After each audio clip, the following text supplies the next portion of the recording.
स्वामी विवेकानंद जी को बाल्यावस्था से ही हिमालय त्याग के प्रतीक के रूप में आकर्षित करता रहा।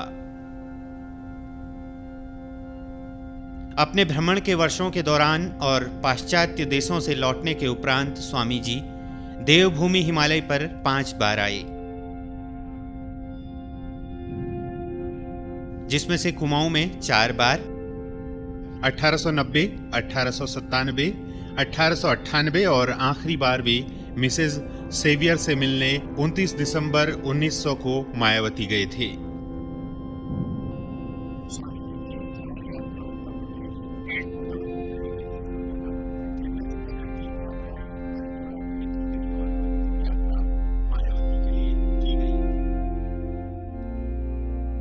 जहां पर वे 3 से 18 जनवरी तक रहे। हिमालय की पर्वत श्रृंखलाएं और नदियां ऐसे अद्भुत शांतिपूर्ण दृश्य बनाती हैं जिसका वर्णन शब्दों में संभव नहीं है। स्वामी विवेकानंद जी के पवित्र चरण नैनीताल की भूमि पर 2 बार पड़े। अगस्त 1890 में स्वामी विवेकानंद जी अपने गुरु भाई अखंडानंद जी के साथ नैनीताल पहाड़ियों पर भ्रमण करते हुए पहुंचे। नैनीताल में दोनों गुरु भाई 6 दिन तक बाबू शर्मा प्रसन्ना भट्टाचार्य के यहाँ अतिथि के रूप में रहे। दूसरी बार स्वामी विवेकानंद जी का आगमन नैनीताल 1898 में हुआ। इस बार उनके साथ गुरु भाई सन्यासी गण के साथ हुआ। वे सब यहाँ 13 मई से 16 मई तक ठहरे। स्वामी विवेकानंद जी और स्वामी अखंडानंद जी ने अपनी यात्रा नैनीताल से अल्मोड़ा के लिए अगस्त 1890 में शुरू की। अपनी यात्रा के तीसरे दिन 29 अगस्त को जब वे काकड़ी घाट नामक गांव से गुजर रहे थे, तब कोसी नदी की कल कल बहती धारा ने उन्हें अपनी ओर आकर्षित किया। उस स्थान की पवित्रता और सभ्यता देखकर वे दोनों मंत्रमुग्ध हो गए। स्वामी जी ने अखंडानंद जी से कहा, ध्यान करने के लिए यह स्थान कितना सुंदर और अनुकूल है। यहाँ से अल्मोड़ा अभी भी 14 किलोमीटर की दूरी पर था, इसलिए उन्होंने वहां पर स्थित सदियों पुराने पीपल वृक्ष के नीचे रात्रि बिताने का निश्चय किया। स्वामी जी ने कोसी नदी में स्नान किया और पीपल वृक्ष के नीचे ध्यान करने बैठ गए।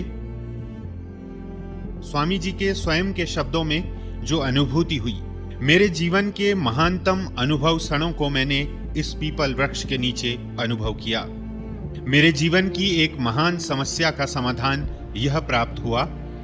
मैंने सूक्ष्म ब्रह्मांड और विराट ब्रह्मांड के एकत्व का अनुभव किया है। जो कुछ ब्रह्मांड में है वही इस शरीर रूपी पिंड में भी है। परमाणु ब्रह्मांड के दर्शन किए हैं। यह वृक्ष ज्ञान वृक्ष, बोधि वृक्ष के रूप में जाना जाता है।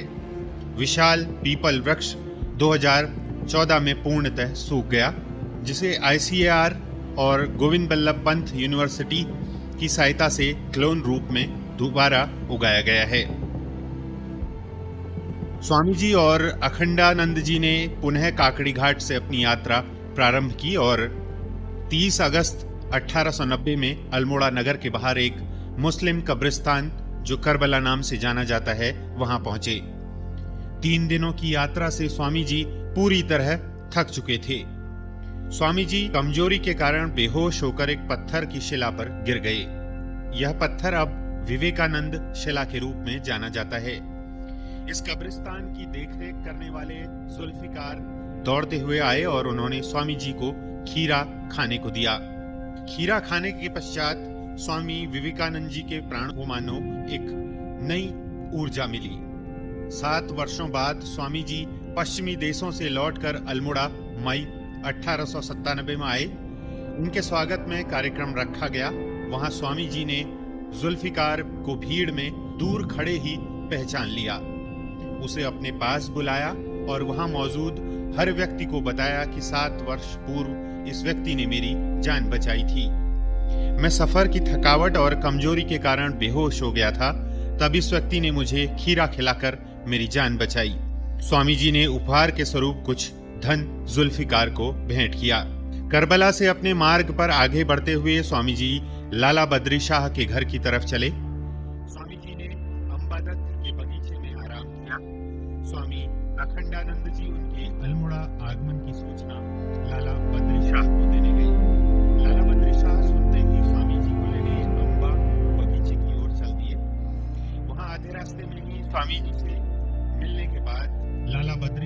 स्वामी जी का स्वागत कर उन्हें अपने निजी निवास पर आमंत्रित किया। अतिथि के रूप में स्वामी विवेकानंद जी लाला बद्री शाह के घर 2 बार ठहरे।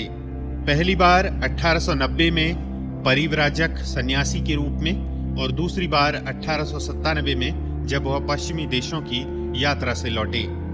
स्वामी जी घर के सबसे ऊपर वाले कमरे में रहते थे। लाला बद्री शाह के उत्तराधिकारियों ने इस कक्ष को संरक्षित रखकर उसे आज भी वैसा ही रखा है।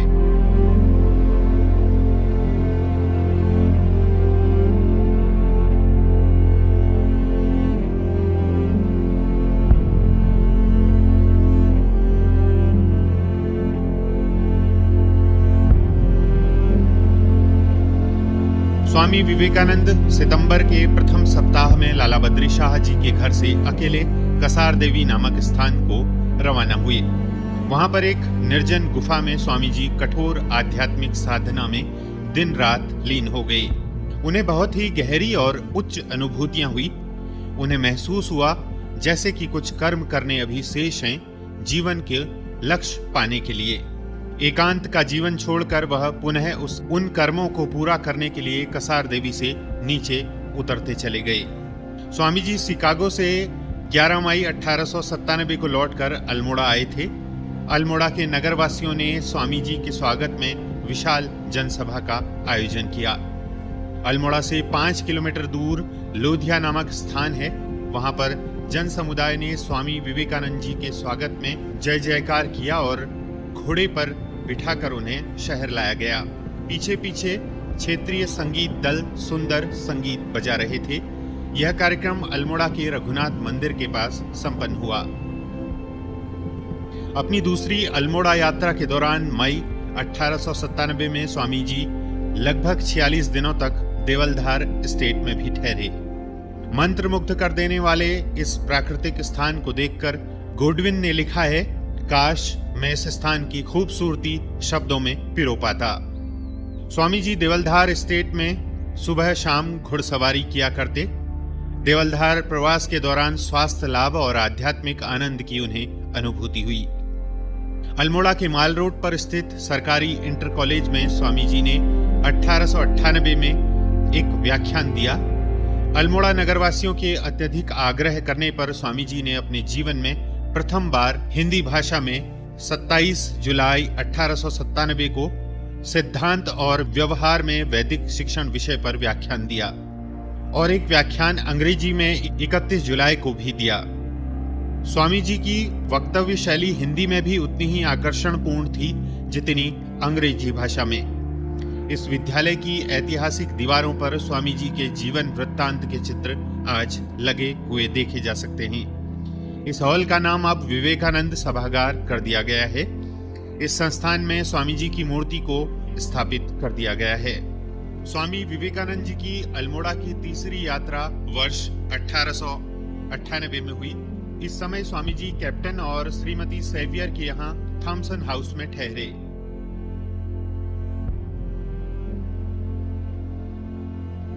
रामकृष्ण मिशन की अंग्रेजी पत्रिका प्रबुद्ध भारत यहां से अगस्त सन 1898 से मार्च 1899 तक संपादित हुई। स्वामी विवेकानंद जी की अल्मोड़ा की तीसरी यात्रा के दौरान 1898 में 27 मई में sister Nivedita, Mrs Ole Bull, Mr Josephine MacLeod, Mrs Patterson सभी ओखले हाउस में ठहरे। स्वामी विवेकानंद जी ने मार्गरेट एलिजाबेथ को इसी घर में एक देवदार वृक्ष के नीचे आशीर्वाद दिया था। मार्गरेट के स्वयं के शब्दों में इस आशीर्वाद के फलस्वरूप उनको निवेदिता के रूप में परिवर्तित कर दिया गया, जिससे वे अपना जीवन भारत के विकास के लिए समर्पित कर बैठी। इस घर का नाम बदलकर सिस्टर निवेदिता कॉटेज हो गया है। सिस्टर निवेदिता की प्रतिमा वर्ष 2013 में उसी देवदार वृक्ष के नीचे स्थापित की गई है। 25 मई 1897 में स्वामी जी ने सिस्टर निवेदिता का ओखला हाउस में आशीर्वाद दिया और वे स्याही देवी अकेले ही चले गए। वहां 25 मई से 28 मई तक एक टेंट में रुके। स्वामी जी इस घने जंगल में 10 घंटे प्रतिदिन मौन में व्यतीत किया करते थे।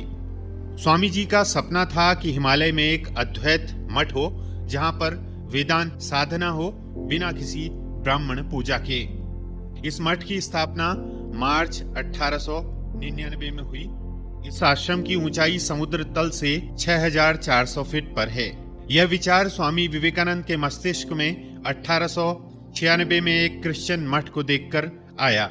उन्होंने अपना यह विचार अपने साथी कैप्टन हेनरी सेवियर और उनकी पत्नी के सामने व्यक्त किया। जब स्वामी विवेकानंद जी पश्चिम से भारत लौटे तब सेवियर भी भारत आए। स्वामी जी का सपना पूरा करने के लिए उन्होंने जी तोड़ मेहनत की। उस मठ के प्रथम अध्यक्ष स्वामी स्वरूपानंद जी थे। अंग्रेजी पत्रिका प्रबुद्ध भारत के संपादक भी वे रहे। स्वामी विवेकानंद इस आश्रम में सिर्फ एक बार जनवरी 1901 में मिसेस सेवियर के देहांत पर सांत्वना देने आए थे, जिनका देहांत 1900 में हुआ था। स्वामी जी यहाँ पर 6 जनवरी से 18 जनवरी तक रुके। उनका 38वां जन्म दिवस भी यहीं मनाया गया।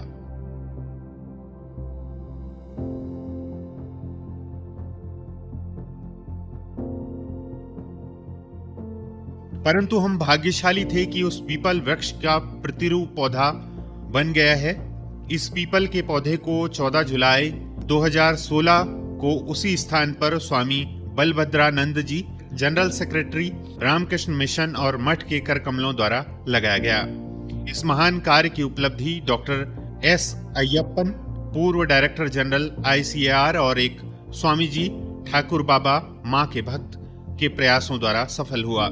यह भक्त मई 2016 में काकड़ी घाट आए और प्रसिद्ध पीपल वृक्ष की खराब और सूखती हालत को देखकर दुखी हुए। उन्होंने निर्णय किया कि ऐतिहासिक महत्व वाले पीपल वृक्ष को मरने नहीं देना चाहिए।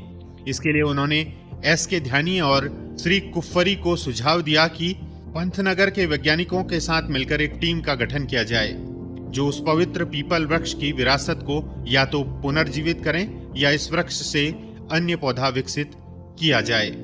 उसी माह के अंत में स्वामी जी के भक्त शांति कुमार घोष अल्मोड़ा आए। स्वामी जी की कुमाऊं में जो स्मारक है उन्हें ठीक करने के लिए उन्होंने कोशिश की। वे काकड़ी घाट भी गए और उन्होंने देखा कि यह वृक्ष सूख गया है। इसकी टहनियों की पत्तियां भी मुरझा गई हैं। इस वृक्ष के भविष्य को देखकर वे चिंतित हो गए। उन्होंने यह मुद्दा doctor Dilip Desai, doctor JC Bhatt के साथ उठाया। डॉक्टर JC भट्ट एक वैज्ञानिक हैं जो जून 2016 को काकड़ी घाट आए। उनके प्रथम प्रयास इस वृक्ष का क्लोन पौधा बनाना असफल हो गया। SK घोष SK ध्यानी के संपर्क में बने रहे और क्लोन पौधे को बनाने की योजना चलती रही, लेकिन 2014 में पेड़ से पौधा बनाने का प्रयास सफल हो गया। इसका श्रेय डॉक्टर सलिल तिवारी जी को, जो कि गोविंद वल्लभ पंत यूनिवर्सिटी में प्राध्यापक हैं, को जाता है। इस महान पीपल वृक्ष को इस तरह से बचाया गया और यह आज काफी विशाल हो गया है। इस पौधे को 6 वर्ष हो चुके हैं और अब पूर्णतया हरा भरा और स्वस्थ वृक्ष बन चुका है। यह हमें स्वामी विवेकानंद जी की यात्रा की याद ताजा करता है। उस समय स्वामी जी 23 वर्ष के थे। वर्ष 1886 को युवा नरेंद्र नाथ के साथ अन्य भक्त स्वामी कालीचरण, बाद में स्वामी अभेदानंद जी, तारकनाथ, स्वामी शिवानंद जी 1896 के कथामृत में नया पीपल वृक्ष बोध गया में आप सबने देखा और उस वृक्ष के नीचे ध्यान किया। बाद में काकड़ी घाट पर परिव्राजक सन्यासी के रूप में काकड़ी घाट में उन्होंने ध्यान किया। उस स्थान को विवेकानंद तपस्थली के नाम से जाना जाता है। विवेकानंद भाव केंद्र के रूप में एक ध्यान केंद्र स्थापित किया गया है, जिसमें पुस्तकालय भी है। काकड़ी घाट के निवासी भिन्न भिन्न प्रकार की समाज सुधार गतिविधियों में बढ़ चढ़कर भाग लेते हैं। यह समाज सुधार की कार्य योजना रामकृष्ण कुटीर अल्मोड़ा द्वारा संचालित की जाती है। अब यह एक तीर्थ स्थान है जहां पर विश्व भर से स्वामी जी के भक्तगण स्वामी जी को श्रद्धांजलि अर्पित करने के लिए विश्व भर से आते हैं।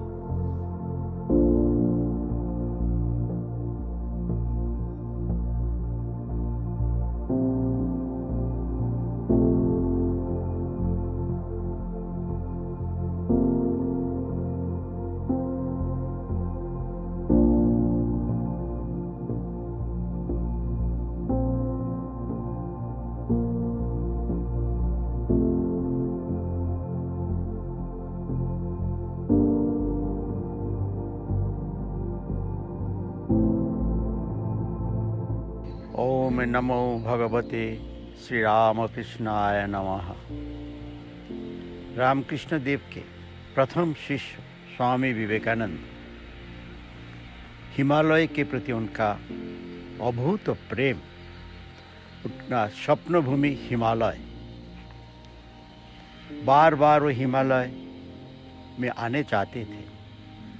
हिमालय देवभूमि, पुण्यभूमि, यहाँ से गंगा यमुना नदी की उत्पत्ति और पूरा देश के आखिर तक बंगोपसागर तक गंगा यमुना सब पवित्र करते हुए गया। हिमालय शिव जी का स्थान है। इसके कारण तुषार धवलस देखते ही स्वामी जी हिमालय के प्रति आप्लुत हो जाते थे प्रेम से। उन्होंने अपना गुरु भाई स्वामी शिवानंद जी को बोले थे कि पुण्यभूमि देवभूमि ये अल्मोड़ा, यहाँ पर एक आश्रम रामकृष्ण मिशन की एक शाखा जरूर खोलना। स्वामी जी जाने के देहांत के बाद स्वामी शिवानंद जी महाराज 1916 में तुरानंद जी महाराज के साथ आकर के ये रामकृष्ण कुटीर की स्थापना किए हैं। स्वामी जी अल्मोड़ा में 3 बार आए हैं। मायावती एक बार गया, देहरादून, ऋषिकेश भी कई बार गया, वहाँ पर रहकर के तपस्या भी किया है। अमेरिका से वापस आते समय स्वामी जी बोले थे, ये आज से 50 साल तक तुम सब अपनी देवी देवताओं को भूल जाओ, एक भारत माता की पूजा करो। हम देखते 1897 ईस्वी में स्वामी जी बोले थे। उसके ठीक 50 साल बाद भारत स्वाधीन हुए।